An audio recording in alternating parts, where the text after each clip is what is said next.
Bienvenue mesdames et messieurs sur Voice of Congo, toujours de magazine plus 243 ndenge tolobaka to ça wana poto beta masolo ya mboka et voilà les lots kenda kutana mona mboka Moïse Monidela oyo aza cadre ya ensemble aza aussi membre ya Lamuka président ya CONAD oyo tonga to solane sur quelques questions comme l'actualité nous oblige tolanda ki bisonyo sur présentation ya discours programme ya premier ministre Sylvestre Ilunga oyo to lobaki to beta masolo ya sala analyse na ye lecture na ye est-ce que discours wana va répondre na batante ya ba congolais to beta aussi masolo etali ba rencontre ya Moïse Katumbi na Félix Tshisekedi déjà ba clameur public déjà baza ko loba na ba rumeur déjà za ko circuler ezaka masolo to kena to kutana na ye ya ute ko za na Katanga a ute ko za na Moïse Katumbi est-ce que ba ko kutana ya solo Félix Tshisekedi na Moïse Katumbi poto yebi serment basala boyebi sonyo so ba vidéo pasi nanga pasi na yo ba lobona me minoko nyoso akokutana ne po basola masolo nini ezalaka kaka masolo to ngato beta ko si masolo o etali il y a discours toujours il y a Sylvestre Ilunga ou aloba qu'il faut réconciliation nationale na mboka na biso réconciliation nationale et ko sala mandenge nini voilà quelques questions d'actualité tozalaki nango ou to s'échangeaki naye en tout cas mesdames et messieurs je vous laisse suivre ce qu'a été notre entretien avec Moïse Monidela cadre il y a ensemble Bolanda et puis on se retrouve juste après. Bonjour président Moïse Monidela. Bonjour Ndeko Ousmane Mopanzi Sango. Voilà, alors tu nous as concernant toujours l'actualité, l'actualité est obligé toujours bino, toujours ba réaction na bino, tu nous as concerne toujours présentation il y a programme il y a Sylvestre Ilunga oyo aza ministre auti na FCC na cash voilà. OK. Voilà. OK. Alors n'habité programme na Holanda kiango au salaki na lecture nini programme ngo za programme certaines opinions déjà bamsusu bazo critiquer bamsusu ba lobeza programme moko ambitieux te ndeko oyebi biso ba congolais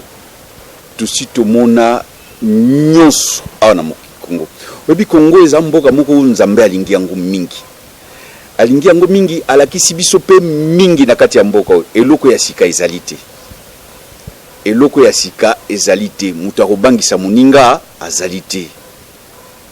wana onyoso papa wana ndeko wana kulutu wana auti koluba kososola en tant que premier ministre esi eyokamaki na kati ya mboka oyo esi elobamaki na kati ya mboka oyo eloko ya sika ezalite ya oyo babenga yango na lopoto c'est le chapelet de bonnes intentions ezalika obe chapelet et ya obe chapelet mais sikoyo réalisation ezalika maloba mais sikoyo tozozela sikoyo application réalisation makambo ya lobi et salema soko tindinga na juger ye na maloba na maloba ezara toujours na mungwa na sukali et puis na kopesa bana Congo conseil homme politique balandaka ye na maloba te homme politique azaka na maloba oyo kaka ya sukali homme politique batalaka ye na ba acte oyo azoposer comme qui dirait bayebaka maçon oyo solo soka azali na se ya mur. On connaît les maçons au pied du mur. Nde baïba maçon ya solo qui vraiment à côté le misa ba mur yango kozala soki tengami to etengamate baïba maçon ya solo ça na fausse sécurité. Voilà. Mais oyo ya kolobaka kubolandi maloba nini ya koloba oyo mobutu alobaki te na kati ya mboko. Maloba nini ye nani papa ndeko Ilukamba le professeur akoloba oyo eloba makite na ba professeur est-ce que ye premier ministre ya liboso za professeur totika makambo wana papa lobo tika kobangisa ba congolais azozela nde donc na sani na ye moi eloko ezala sani na ye ezalaki na matembele ye azolinga kolia banda kolia au moins ndunda pe ezala Congolais azozela ke mwana soki aza na kelasi akende kelasi ndenge balobi classe za gratuit voilà Congolais ozela soki mwana wana kekela si abeli accueilli classe de c'est gratuit hein. Oui, yango na lobby ko na lobby yango mais tozela non ils a déjà gratuit au beti baboko au moins que tozali opposition c'est-à-dire tozela effectivité mais idée ezali malamu parce que na rappelé parce que yo olingi ko okanisi ke wana ndezoko ko kwensenga ite ndeko ni gambwana oyo président de la République ezali constitutionnel mubeko likonzi et le baki yango même tant que Kabila babanda ko lobo enseignement ezali gratuit primaire et pourtant ezalaki gratuité donc yango na lobi to yoki mingi na mboka oyo to moni mingi na mboka to zela nano muke mais to lobi iyo mabakanisi eza mabete yango na lobi que congolais azozélande mbongwama ekota na kati ya mvina ye soki aliaka matembele ye alingi kolia ndunda il faut eza choix na il faut alia parce que aza congolais aza mwana somi Congo eza mboka eza na kitebele soki mwana aza maladi il faut mwana ba soigner soki alingi ko se déplacer facilement et librement ba kambo oyo ya oyo ya mutuya ya vie ya mutu mai soki loterike azwa loterike soki mai azwa mai akomele mai oyo ezali pétois ozokanga mai oyo ezali pétois donc l'eau potable ezate que mai azomela mai ya kelo ezali ya ngote voilà makambo oyo tozozela kasi soko yo lingi kotuna ngai pona discours na ebisio encore une fois voilà. Discours ezali obele discours tozelande na ba acte voilà. Que demande le peuple tozela oyo peuple azozela soki peuple lelo bokaku akobanda ko respirer parce que peuple congolais azali mutu ibanda kala azali ko pema na bombone azali azo ko respirer une respiration artificielle c'est-à-dire que oya bombone oyo mutu azoyoka yebi donc respiration oyo ya kaka to dingi congolais abanda ko respirer lokola ba peuple nyonso ya mokili voilà. Voilà, alors Naroyoka yo c'est comme si Yoboy donc selon yo ko critiquer ba onyo bazo za compte ba onyo bazo critiquer programme na ya pesa ki ndongo ba c'est dit jamais déjà donc il y a c'est ça déjà to yoka ngo déjà ba discours belé il faut attendre ba concrétisation misala na ye. Oui, na lobby ndenge na koki ko loba pe na lopoto on ne peut pas jeter le bébé et l'eau du bain. Na ndenge ya esprit ya bien mutu alobi toyoka iti toyoki iti mitozelate mais na to rappeler que makambo ya lobby ezali tosi toyoka kutu ya koleka ye je peux même rappeler papa Kizenga poye azali papa nan âge mais azali pe parmi ba professeur o yanga yo nga nakutana ki na nzela nga politiko nakutana ki na bango na ye na Brazzaville asalaki discours tango azalaki premier ministre alobaki makambo belé ya kitoko kutu alobaki on va dépasser Mbudi ebi na poursuit kaka eteni kaka ya phrase muke bout de phrase alobaki toko futa au-delà de Mbudi et c'est toko kaki ya tang Mbudi akufi Nzambe atika yesika bien mais akokisi yango te ba étudiant to banda ko futa bango bourse ba futika un mois 2 mois après et katini donc c'est pour te dire que maloba et les kamusala ne belete donc ba oyo bazo ko critiquer ezali droit na bango ngana ko pekisa bango te no pekisa bango pona ni tout ça démocratie to lingaki yango yo te mais démocratie oyo to lingaki to bundelaki batumsu ba kufeli yango yo c'est-à-dire que mutu il faut pas critiquer Félix il faut ndima ba critiquer ye batu pe bandeko na biso ya IDPS batu ya biso ya IDPS bandeko na ngai ya IDPS poto bunda na bango voilà. Il faut pas ndima ke ba critiquer pe Félix il faut pas silikate ba Félix pona nini donc Félix ya komi Nzambe pardon parce que biso ba mizima Nzambe aza obe moko voilà. Donc Nzambe mutu ba ko critiquer ete ntango aza mutu aza président esengeli ba critique parce que Félix abundeli na mboko yo po critiquer ezala yango démocratie voilà. Démocratie na bo ba ndimiye batu ope batu boko bona mabete batu azape na batu bazobetele pe maboko ba ndima ye c'est normal à cause ape na batu bandimiye à cause ape batu bakundima eti c'est ça yango nyonso ekusala ke mboka ekende liboso la contradiction yango to lela ki to bundi batu ba kufi pour la démocratie. C'est positif alors. Oui, parce qu'il faut pas se contredire. Oya lo bibo au choc d'idées jaillit la lumière. Comprendre?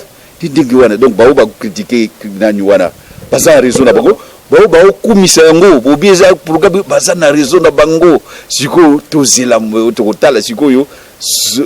Donc dans les concrets, qu'est-ce qui va changer? Voilà, alors na katiote nengena bakisa question programme salami programme ezana eza chiffreté eza peut critiquer. Est-ce que programme tout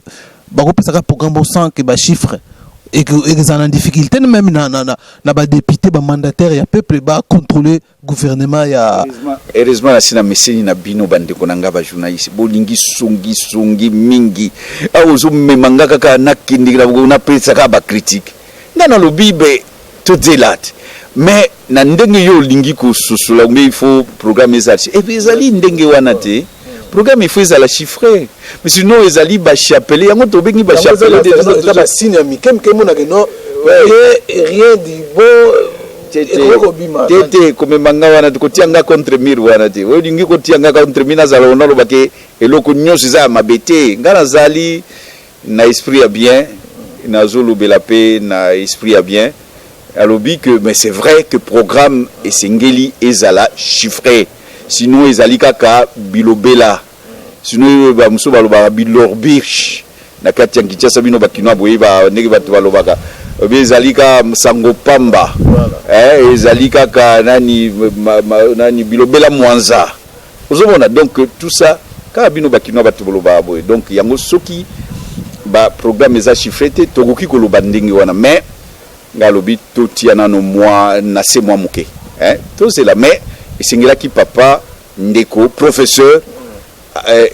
ilukamba apesa biso moi ba détail ndenge nini na kosalela ngo financement bon omoni toza démocratie batumsu bazo na kruga batumsu babte na programme wana kokwa opesa ngote ezali nde da programme d'action de akopesa bon nyoso wana eza bien au choc d'idée jaillit la lumière muto ya koloba ke yenda za mayele kolika batu nyoso azate soko muto alobi boye seke ya za mayele te donc donc ça dit que bao balobi boye baza na mwanda mwa réseau bao ba pe ba critiquer bao balobi iyo baza mwanda mwa réseau bao balobi non baza pe mwanda mwa réseau siko ngai nazali nde Saint Thomas ngali ngandi kuta parce que ngai nazali nzete ebetela kake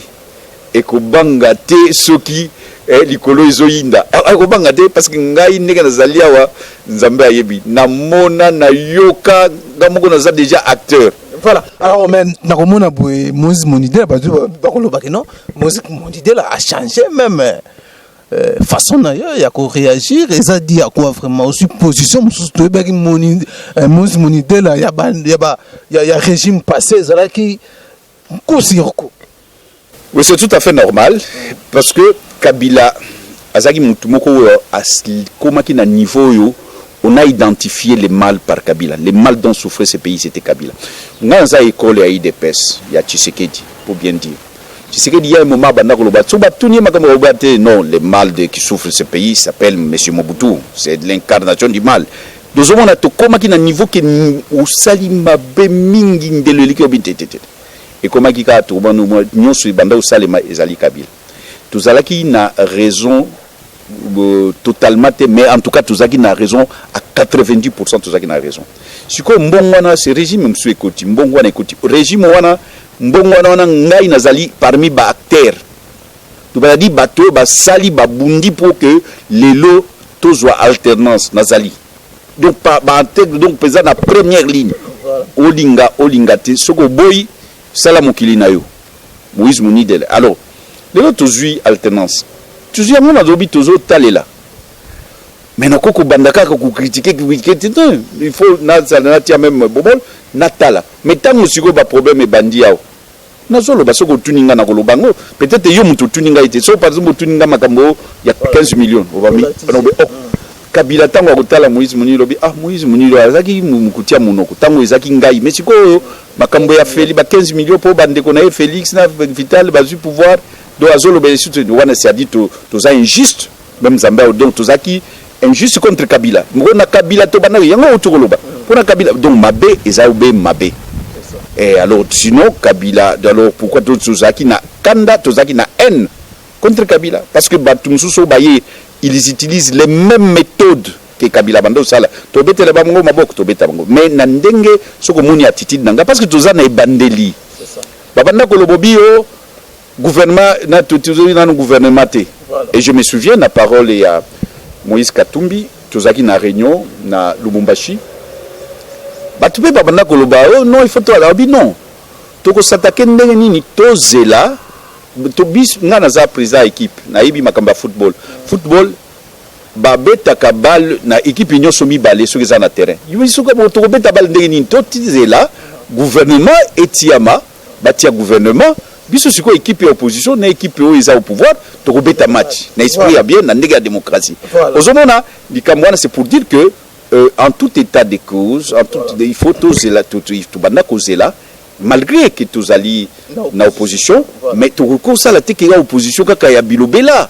c'est ça hein kako bandika kama tongo non pour que gouvernement il faut yeba tout d'abord na uti ko yebisa na parce que télévision ezangonga na uti ko baningi batu ba téléspace que mutu na utuninga eza mutu na ya mutuya ngi batu ba comprendre que place ni to uti nazala ki to uti musika to zala ki parmi ba acteurs il y a changement tozalaki na ndeko Félix azaki oyo ya biso ndeko ya biso même Vital Kamerhe c'est ça azaki ndeko ya biso tozalaki na bango elongo nzambe ayebi so batu ya mokili bayebite mais nzambe ayebi tozalaki na bango elongo tobunda na bango pona makambo lelo bango bakopo ya pouvoir mbala moko tobandika ko critiquer bango tomoni manani ba articulation na bango te ba action na bango te esengeli total na yango batango bati gouvernement mais tango awa banani babiloko ba sotu mouton et sauter au président non to soki lokola batu ba il y a qui mobaja qui musolo ba mbongo et la kisike moi eloko ezali comment batu bazwi mbongo lisusu ba uzongisa na mboko ba uzongisa ngwapi au moins que ezonga gité donc la monique ba uzo sakana peuple congolais biso total la bango total wana vraiment ko sakana na peuple congolais donc mona peuple congolais azazoba bolole lokola ka Kabila pe abado mona biso bazoba bolole ndeko na biso ayi abandolo bana landaki yango balobio bao bazwaki mbongo ya forte muto esalimité soki basalite bakozongisa mbongo basi bazongisi mbongo aussi mona wapi bazongisa mbongo et pourtant et puis musala et puis oyebi ba surfacturation ndenge toyoka toyoki mebele na ndenge makambo nyamunya mezo sali makuna na présidence ba conseiller makambo zo sala ikomi lelo course à l'enrichissement illicite donc oyo nyonso batia Kabila bazwaki 18 ans batu oyo baza pembeni ya ndeko Félix balingi bazwango dans 18 mois au nyonso toyoki mais tant que tout ça non a ba preuve ya solo te ya kafu te est-ce que lingika Moïse Muni de la banda koloba bilobela non parce que tant que banda koloba 15 millions il y a 15 millions pe na zana na nani na ba preuve nyonso te yango biso papa yango pe mo lobela ngo pesate na kolobela ngo na sens ya boye na lobela te ndenge nini o wana odingi ngoti ya ngama fo ngopangola ngama futa na lobela ngo te poani Osala les maté yo moko bongo ya mboka na ngai 15 millions volatilisé ya mboka na ngai Moïse Muni de la Congolais a somi mwana somi ya Congo na lobela ngo te ngai te to kolobela ngo petit to kokufa esengeli makambo to lobelaki mambongo ya SNEL oyo Mundeko Bosha bazwaki ti lelo batu balobelaka ngo pourquoi to kolobela 30 millions alors na Mundeko Bosha tozaki contre ye kaka pamba na Kabila non yepe zaki directeur de cabinet to lobelaki ngo ti a démissionnaki même si basalaki munya mais un jour peut-être justice ekosalema donc to kolobela ngo mais to lobeli yango na sens boye justice et sala musala na yango parce que na moya lelo bazali ko bénéficier na présomption d'innocence c'est-à-dire tango bakati bazuzu bakati makambute mutu ko lobate kaza muyibi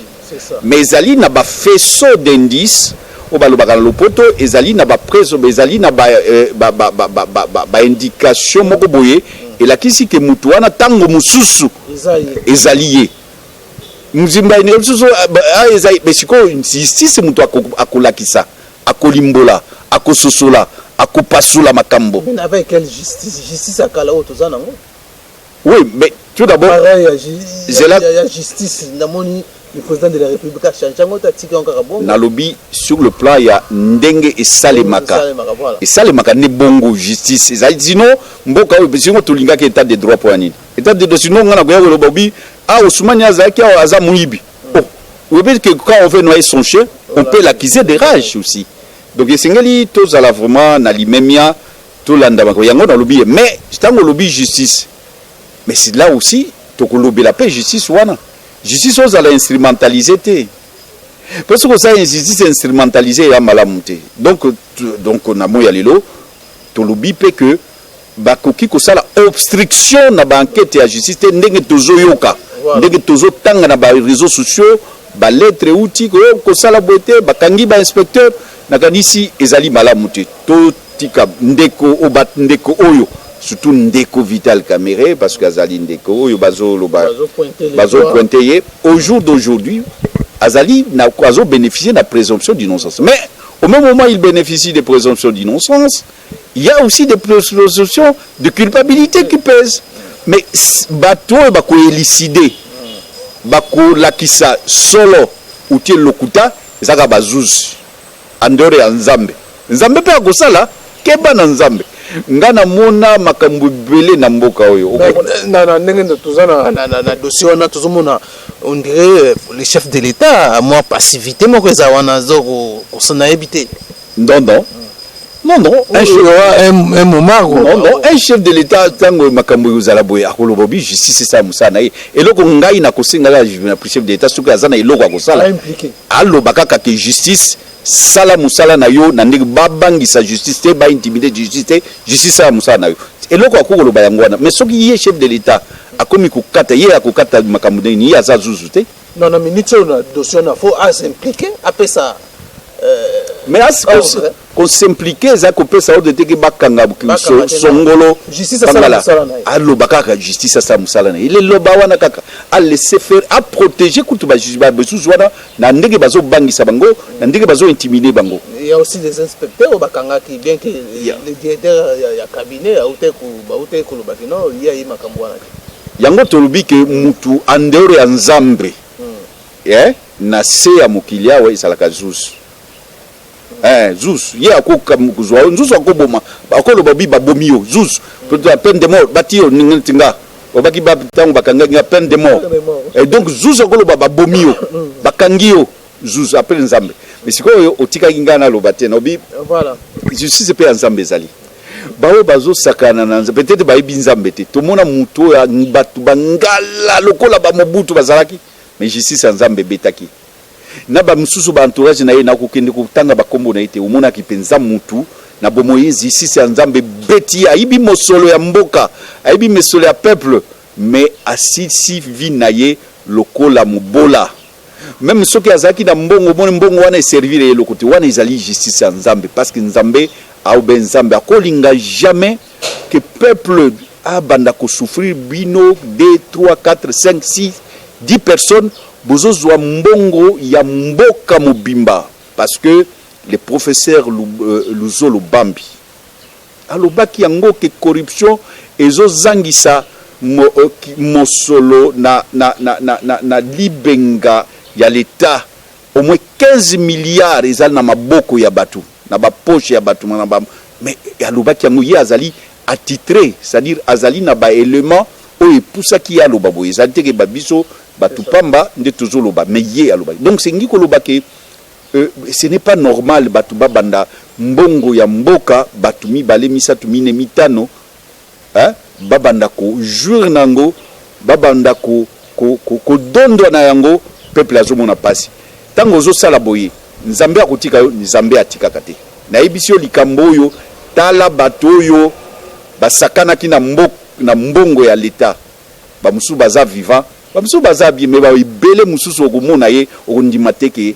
azalaki na mbongo ya l'état azalaki na ba mbongo ebele parce que zali le bien mal acquis ne profite jamais soki awa na se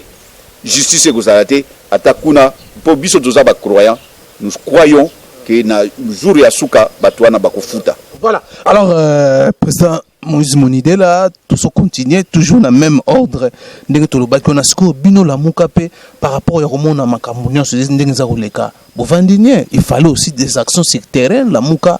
tout ça comprendre te besoin toujours vous visez toujours mambetali poste beaucoup taka na ma solo ya politique beaucoup taka na ben institution bovana na bino rien action moko ezate la muka bosali très très vite to bozolinga ndenge yo moko lobaki wa bozolinga bozo ba élément moko probant ba élément moko vraiment avec beaucoup de confirmation pour ba action zonga na terrain mo olingi to sala nini obi la muka to komi donc eza trêve te la muka par exemple biso to uti na atelier la Lubumbashi autour du président Moïse Katumbi voilà compte ensemble na compte ensemble tulubaki yango parce que la ensemble ezali na kati ya la muka tulubaki yango to stigmatisaki yango avant yango parce que au lobby pour na la muka au kanisi que la muka c'est de l'autre côté il y a même pas un mois il y a un mois ce qui ezali mingi peut-être un mois ce qui ezali mingi la muka uti usala sala communiqué il a épinglé makamunyo et la muka critiqué qui yango lingi to za nini mais na ibité no ba pas sango songi moi pression pour et la musa même chef de l'état ba comment pression tout ça ba démocrate to lobité to lobaki yango tango to lobi to lingi to so manduki maloba wana pe za manduki chapelet o za pe munduki eza mo ko loba eza pe munduki to lobaki yango to sosola ki yango to critiquer qui façon de faire mais cela étant toujours kende malembe toujours zela toujours jimele toujours tala mais toujours lalate sur l'anganga bien toto jimele toujours zela toujours tala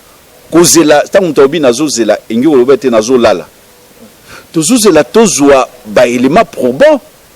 parce que lingi sinon okobio moko boloba bia bilobela ngape na linga rozloba bilobela te en tout cas ngala linga makamba bilobela te ngalinga ta on a lobby parce que il faut pas kokose la mutu la calomnie ça m'a bêté tout ça tout tanga akombo ya nzambe mais toujours zela tozwa ba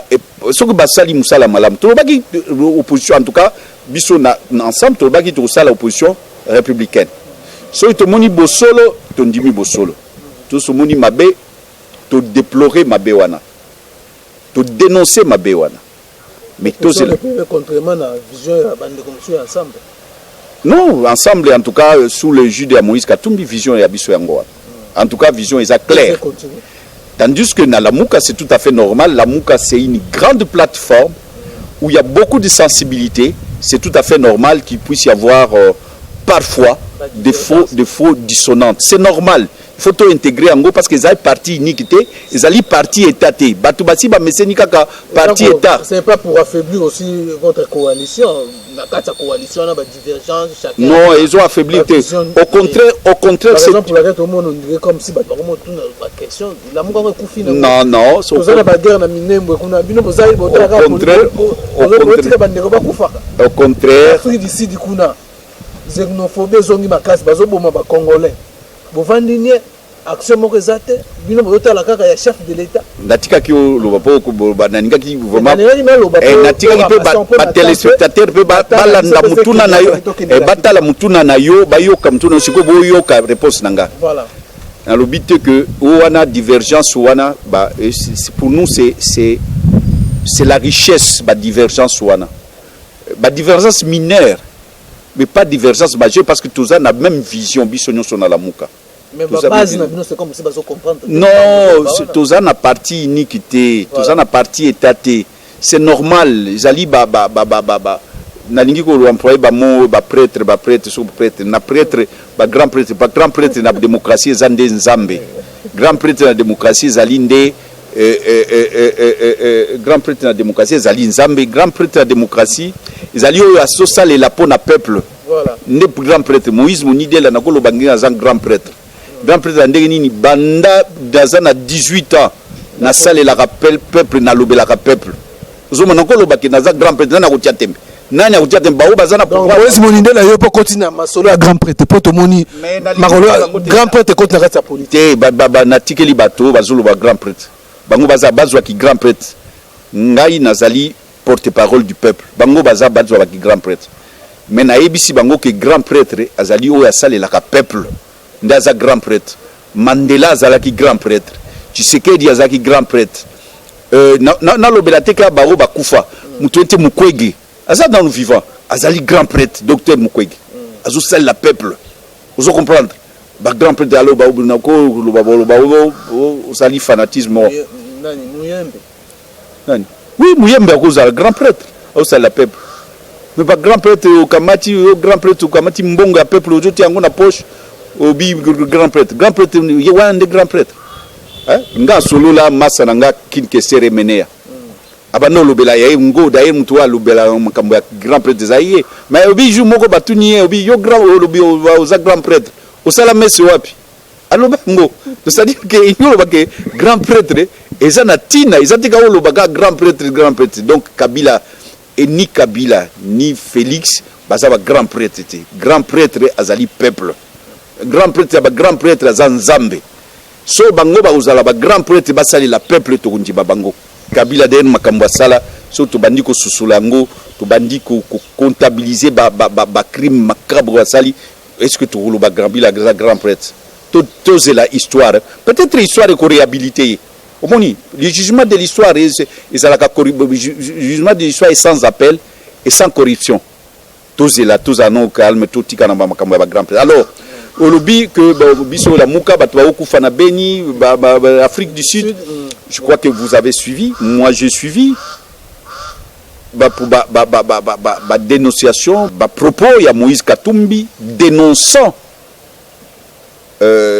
makambo zo en Afrique d'ici des alliés zo ya sala qui communiquer oui mais c'est quoi ça mais c'est quoi ça dans la muka pe na mona na oka ki pe nani mwana mboka oui oui mais Ezali na compte à la muka Ezali mais cela étant au moni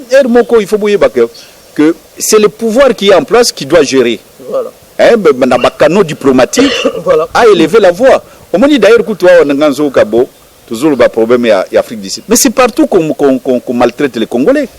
na Brazzaville ba beti biso ba longoli basi na biso bilamba ba violer basi kaka pembeni na Brazzaville to sala kinini to sala ki le lendemain au moins ba tout ba keyo nani musico nini zo si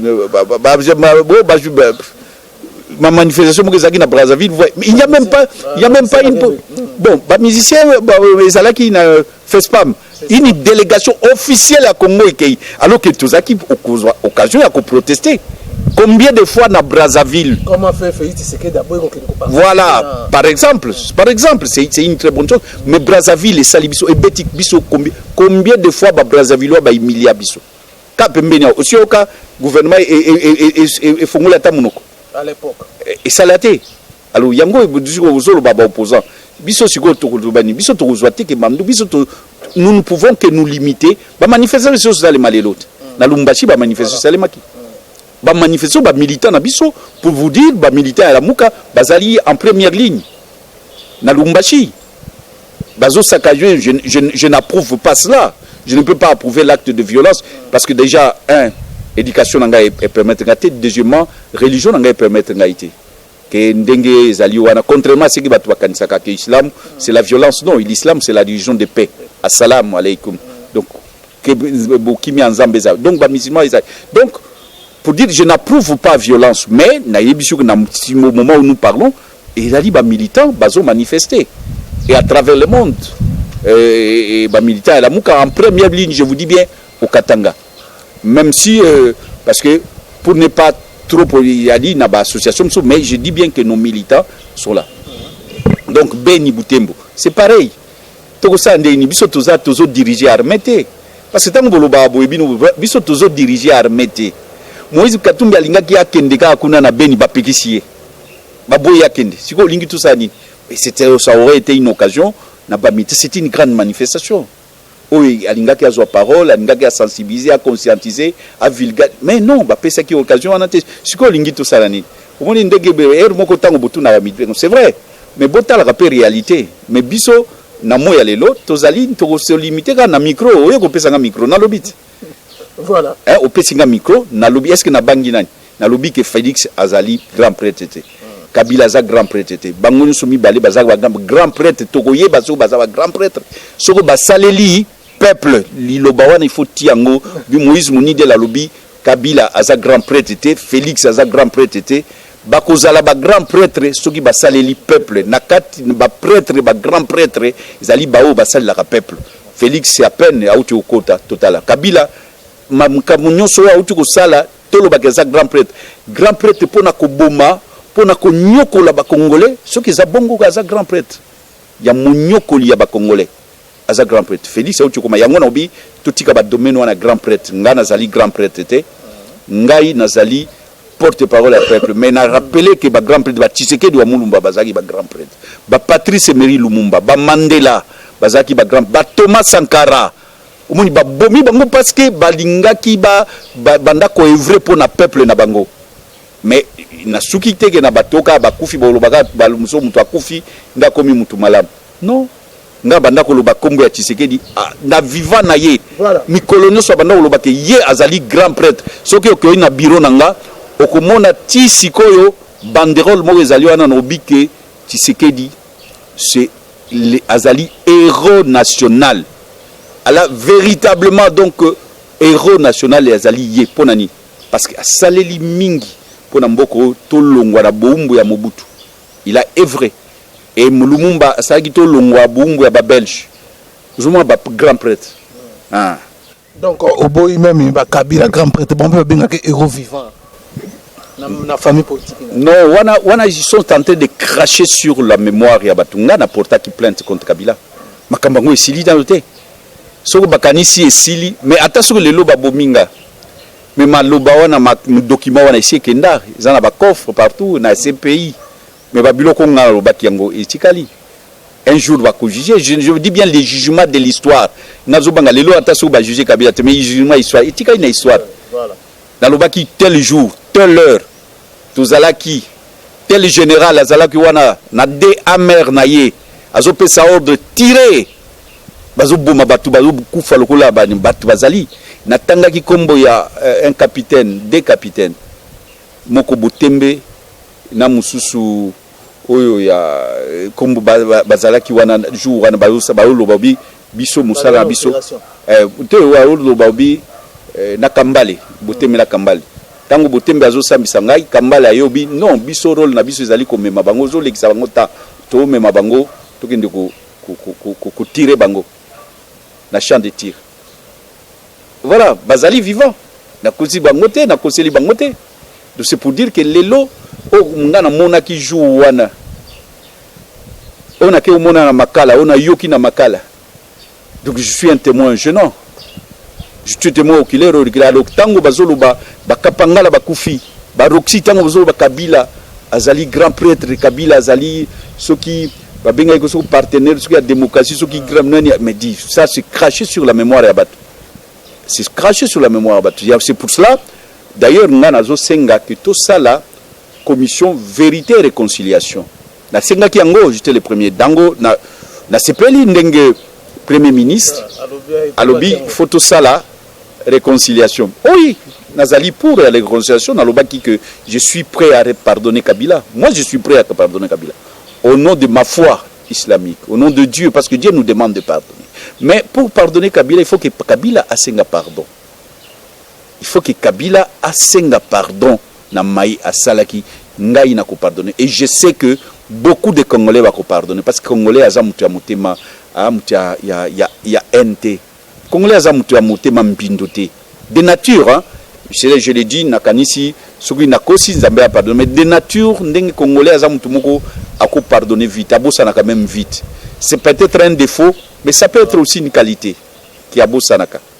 Donc, Kosogo Kabila Bou a sengi pardon, Tourubosananga, il et je veux prêcher pour que et l'Ogomoko comme il a été. Voilà. Et alors, il faut protéger Kabila. Ce n'est pas Félix, c'est pas Batounaï, qui faut protéger Kabila, c'est le peuple. À se réconcilier dans le peuple. Batou, les hommes passent, mais le peuple demeure. Conseil n'a pas ça. Moi, je saisis l'occasion pour que réconciliation nationale ça parce que nazalaki na lobaki yango mais toti ya commission vérité ça ezala te réconciliation moko biaisé faut ba vérité bima faut ba vérité tu as compris aux journalistes à Maïlo comprendre que il n'y a pas de réconciliation sans vérité sinon toko biaisé yango ezali loko la pota mutaza na pota et pota ezala ba tofina mais batiki silikolo ya tofina pota ngo ekobela te tie okoma ba alors ça semble donc il faut tolongola ba tofina il faut toyeba qui a fait quoi et pourquoi et après tu se réconcilier. Voilà, en tout cas, nous sommes déjà, voilà, bah, question zake belé, l'arrivée à Guterres, na RDC, tout bêta, ben, il y a une question, vraiment, très importante, on a moni, lelo, déjà, dans, bah, Rimer, ils étaient déjà rencontré, Félix Tshisekedi, Moïse Katumbi, yo, tu connais Moïse Katumbi, bo sali, ba tourner, bo tamboli, Bupa et Mnamboka, bo tamboli partout. Est-ce que vous confirmez que non Moïse n'a fait Tshisekedi bientôt bazoko kutana soko ba kutana po baloba nini basola masoloni ozali mopanzi sango munene okutana ndeko Félix okutana ndeko Moïse okutuna bango mais kasi oyo ngana kokoloba yoza cadre munene na kati ensemble na boité oyo tukoloba ezali ndi ya solo na koboya teke nazalaki peut-être nazalaki pour nga azalika ndeko nazalaki ndeko ya Félix avant zo pouvoir tozalaki bandeko toti famille moko IDPS ba mingi lelo ba komo lo ba Félix ndeko ba lobi bazaki bandeko bon ba koza la pe bandeko les amis les ennemis d'hier peut devenir les amis d'aujourd'hui na epekizamite mais na lingena la kiso que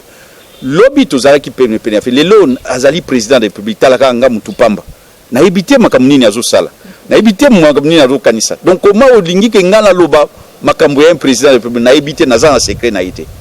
obi makambo ya ndeko Moïse Katumbi c'est vrai tout ça qui na mais azali quand même président munene ça because ala pe makambo susu na ebité mais en tout cas na o na ebi ayi lobaka mikolo nyonso ki azali ndeko na ye voilà alors alobaka mikolo en tout cas wana c'est même une constance. Voilà que serment basala passe nanga passe na yo donc yo yebi yango basala obi passe ya yo passe nanga alors basala serment to basa bandeko soki ba okutana yanga nini nakati mais ya sollicitaka même la muka ba ekutana na ye mais ya ba présidium ba msusu ba boyaka voilà omoni ni nazo sepela na yo parce que za journaliste ya mayele ozo kundula makamsusu ya mayele parce que j'aime bien ça. Moïse Katumbi ozotianga mungwara monoko ndenge bandako lo bandeko Basile abandolo ba mingi na tio muko mondoko alors Moïse Katumbi alobaki ke ngana komema Jean-Pierre Mbemba na Fayulu na Moi tokende komona ndeko Félix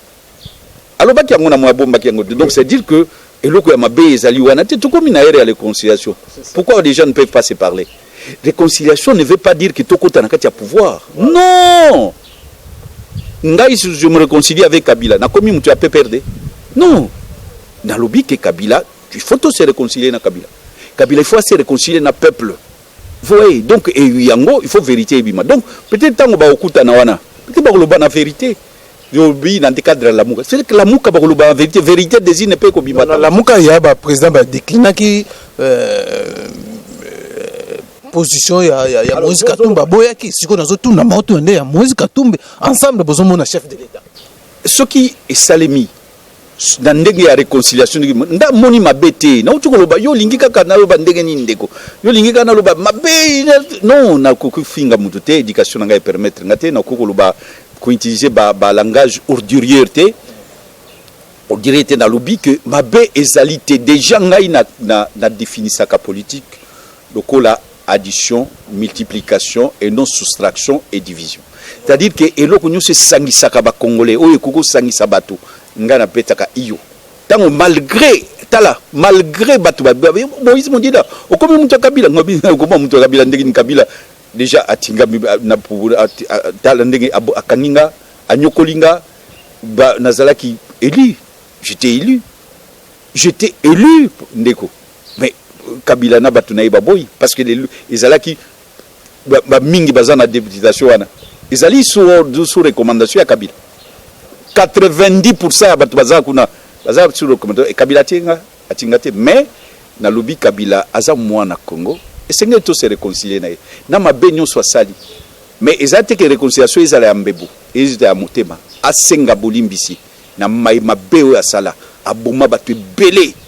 anyokola bato ebele aiba mosolo ya mboka ebele Kabila eyebani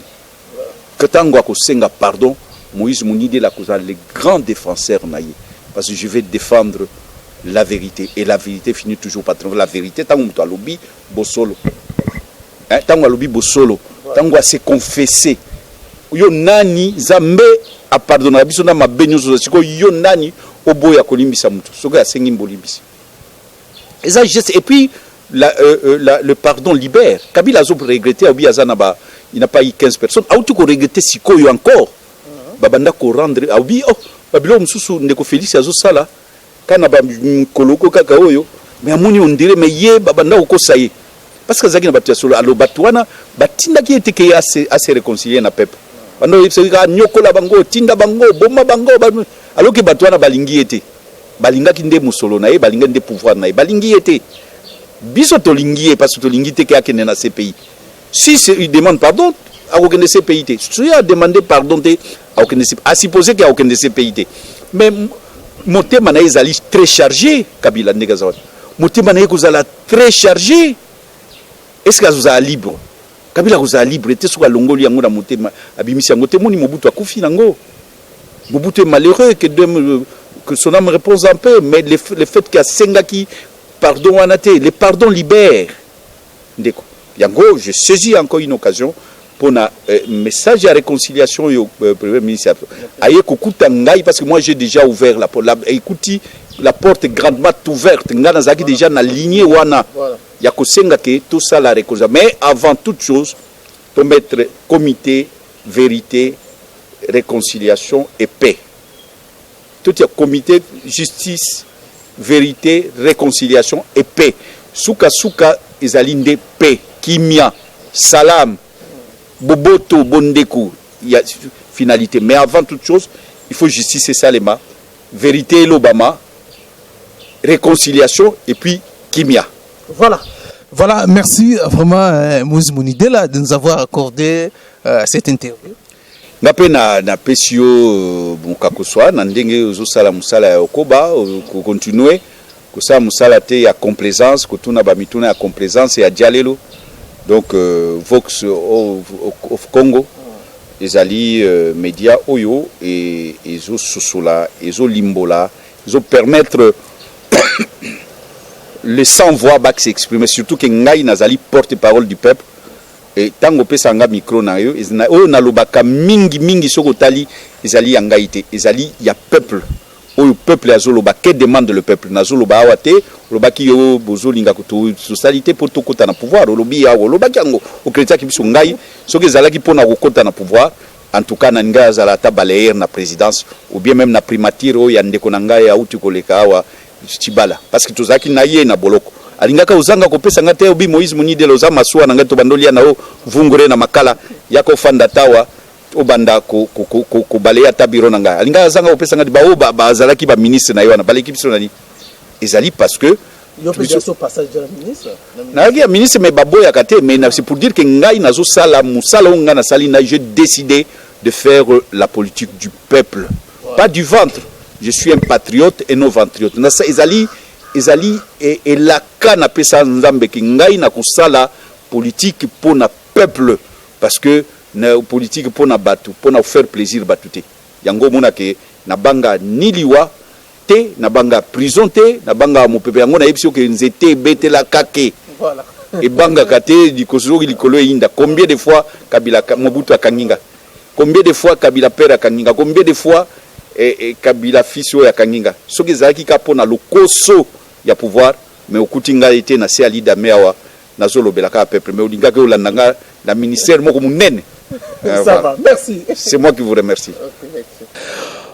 Merci mesdames et messieurs, vous venez là de suivre l'entretien que nous avons fait avec Moïse Monidela concernant toujours l'actualité. Ndenge na lobaki, tobi makambo les discours ya premier ministre na oyo a présenté qui programme naye surtout à lobaki réconciliation nationale faut ça manamboka na biso, c'est très important